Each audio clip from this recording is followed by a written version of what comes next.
Alright, got the car moved over, create a bit more room. That's the downside to working in a small shed, but on the bright side, it's pretty cheap to keep warm in winter and cool in summer, so can't complain too much. Now we've got the roof sealed up, so I did do a skim coat just over the areas that we had to rework, knock those dents up. So I didn't skim the whole roof, we'll get to that later, but that's sealed up. We did have to band metal around the tops of where the glass, front and rear glass sit in, treated a little bit of rust around there. It was just a little bit of surface rust, so not a big deal. So these gutters, inside and out, bare metaled them as well, cleaned up all along the inside and knocked out all the old seam sealer. So now I think I'll pull out, man, I didn't really want to be doing this much disassembly, but oh well. So get the seat out of the way. I just want to have a better check of these floors. I know the passenger side's knackered. And pull the steering wheel off again. Keep putting that on and off because it's a pretty expensive steering wheel, that one, and I don't want to fuck it up. So take that off as well. And then we're going to be fighting this side, trying to gap it all up. All right, here comes the fun part, trying to gap this car up. This is probably what's taken most of the time on this car. I mean, yeah, I don't know. Anyway, we're shooting for a gap of around 4.8 to 5 millimeters, give or take. We're not going crazy on this. It's not a show car. We're not checking every single little spot. As long as it looks even and nothing stands out, I'm happy. We're looking at the rear door on the driver's side, and we've got a gap of 6.3 millimeters, which is a little bit too wide.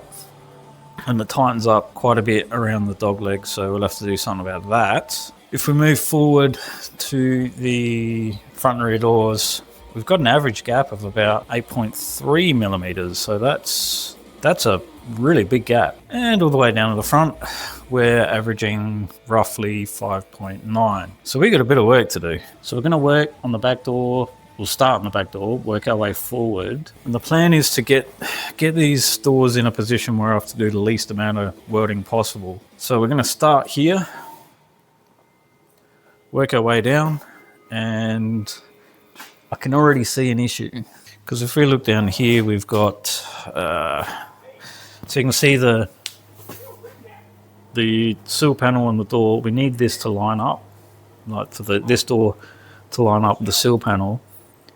We don't have a lot of wiggle room there. We can only come back a little bit. Found this as well, by the way. Fucking UP. So because of that, I can already guarantee we're going to have to do quite a bit of welding to close this area up. So a bit of a close-up. Let's look at these transition from panel to panel. It looks okay in the camera, but the door's definitely sitting in a bit. We have an absolute mess down here. Not really sure what we're going to do about the gap along the bottom yet. Also found some rust in the dog leg, so that's something to look forward to. Window frames are up the shit again. That's not even close. We're looking at between the front and rear door now. You can see you got more rust to sort out around that window frame, but yeah, that's really tight. This isn't bad. Kind of looks like I can pull the top of that door out a bit. We don't have the same problem that we had on the other side as far as the guard sticking out a mile. It's still not great, but it's a lot closer. Hopefully this will go a little bit quicker than the passenger side. So let's see what we can do with this. Alright, couple of things. Your quarter vent is glued in. They've obviously done that when they've replaced this rear quarter. So I'm going to be breaking that. I'm going to have to replace quarter vents. Or one side anyway. Remember this joint up the top? Well, there's also a joint down here. So I'm about to strip all this out. How bad do you think that's going to be? Place your bets. So you can see where the body filler starts and where it ends. I'm trying to remember. I think the join should be here. And normally you get lead to about here. So I stripped most of it out. Turns out there was just a whole heap of body filling in here that wasn't necessary.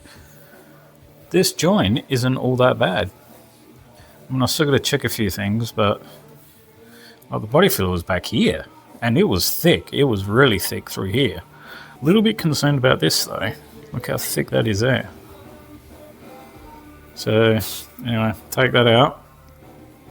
Thought I might do something different and bring you along for this gapping journey. So you might be able to see the faint line that we have, black line that we have on the body line. That's just a visual reference, so I know everything's lined up. Whenever I make an adjustment, I can check this to make sure that we haven't cocked this up. So I'm making small adjustments bit by bit. The problem is we're now at a point where the sill panel back here is really tight and it's too loose at the front, same as we had on the other side. And the problem is we can't correct that without throwing this out of line. So we're kind of stuck where we are. Now, even though this gap's still way too wide and it's not looking great on the dog leg either, I'm going to leave that, pull the guard off and start messing around with the front door, because I'm not sure. It's a bit of back and forth because I'm not sure where I want to add material, take material off. I'm trying to make it as easy as possible. But it doesn't matter what you do. On this particular make and model of car, the panel alignment is usually pretty crap. This car is particularly bad. So this is going to be a bit of a talk fest. We've got the doors kind of adjusted, kind of aligned. Turns out this side is a lot worse than the passenger side, which is a bit of a pain in the ass. I was hoping to knock this side out pretty quick. So we're probably 2.5 days in on just trying to align and adjust this, and I've pulled out every trick in the book, but we've got it pretty close. We're still, unfortunately, we haven't been able to align anywhere close to the gaps that we really want. But what we did do, what we're able to do, good transition here, not great at the top there. Body lines all line up. I've just chucked the guard on to double check a couple of things, but body lines are good. Now, if you look at all these panels, you can see we've got red X's and blue X's and whatnot. So that's just me marking out areas where I can, I need to either bump the metal up or bump it down. So if we start from the back, once we had it close enough, one of the things I'm doing is we got the straight edge again. So we're using this to check what we can and can't do, where we can bring the metal up, where we can tap it down. We're using this to check to make sure we're not creating any high spots, any low spots, and we're not losing too much of the shape. To get the back door to line up okay at least. So the blue, we bumped this out, this had to come in. Bringing this in created a little bit of a high here, so we kind of had to bump this whole area down. Sorted that out. I'm going to use my ruler because I don't want to be bending over. This whole area here was really, it had pulled in a long way. So you had to bump all this out. Again, checking with the straight edge just to make sure that we could bring that area out without creating more problems. So brought that out to try and get a decent transition to this dog leg. This is still a bit of a mess. It's not as good as what I originally thought it was. This joint, it looks like this has been stepped in a bit. I'm holding off on that. We're going to wait until I've done the lead. I really don't know what I'm going to do there. Onto the dog leg down the bottom here. Again, like the other side, this dog leg is sticking out past the sill panel. So I'm going to have to do something about that. So any areas that are marked white are areas that I'm not really worrying about, because I'm going to cut all that out anyway. And when I cut it out, I'll figure out what we have to do there. I don't know if you can see in the camera or not, but there's a couple of red spots, a couple of blue spots along the bottom there where we've had to manipulate the bottom of this door just to get a decent transition from the door to the sill panel. I don't know how well you'll be able to tell, but that's not bad. Keep in mind we still have to close that gap up, and there's going to be a lot of hammer and dolly work that goes on. Coming down to the dog leg to the door, we're pretty good up until, up until about there. And then you can see that this part of the dog leg needs sorting out, and we've got rust there anyway, so not a big deal. Quick look at the the door-to-door, the issues we had here. So once we had a little bottle up from here down, we were looking good. So sorry, from here up, we were looking good. So nice transition up here, nice transition. Got a little bit funky about here.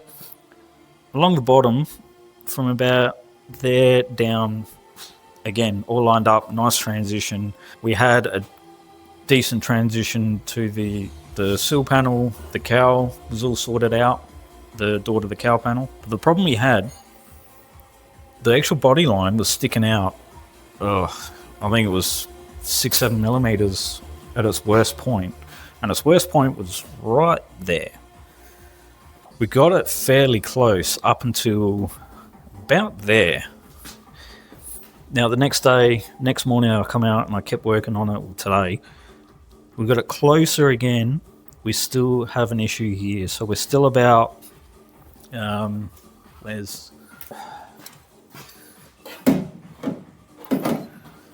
so we're about,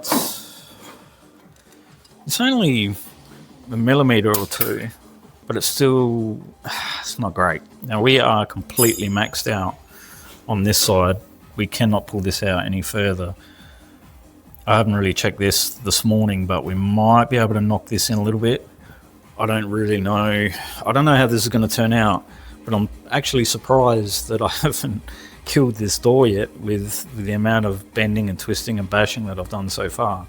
And again, when we check the straight edge, we're still looking okay. My main concern is keeping everything straight and making sure that this doesn't make a mess of the reflection once it's in final color. So hopefully I'll finish that off today. If it works out, great. If it doesn't, we're getting another door. Now, even if we get the transition sorted, unfortunately, you can see that we still have a really big gap.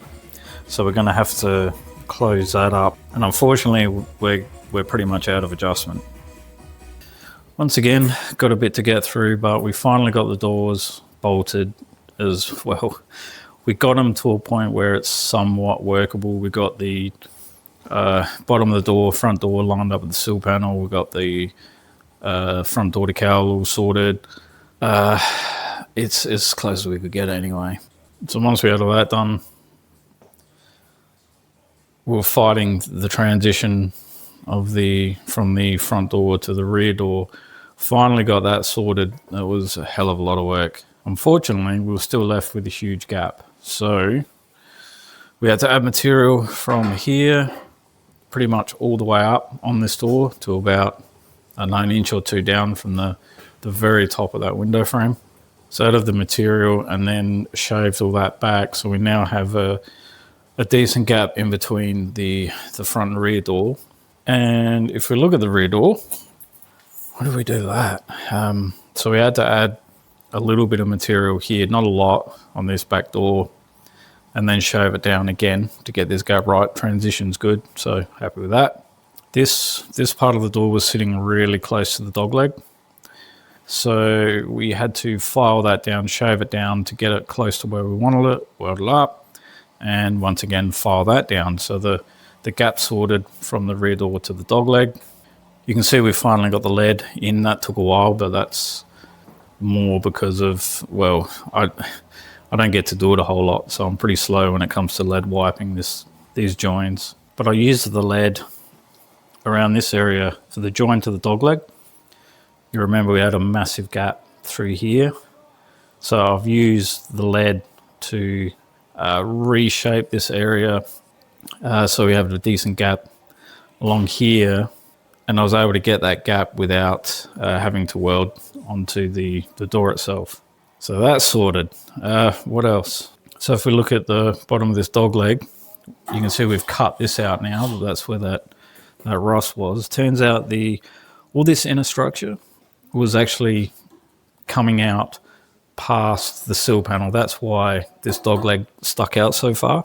So we're able to knock all that inner structure in to a point where I can now fill this area in, and we'll finally have a decent transition from the sill panel to the dog leg. So I'm still not going to finish this off just yet, because I want to get onto that front guard and see what we can do with that, because it's still, front guard's still sticking out a bit. So I want to get that sorted, and then I'll come back and sort that that rust out. So just a quick side view of those gaps on the door-to-door. So that's that's a hell of a lot better than what it was. And just a quick look at the rear door to that dog leg. That's turned out all right. You can see the lead where we've shaped that. And if we go further up, we're pretty much, I think we're pretty much where we want to be.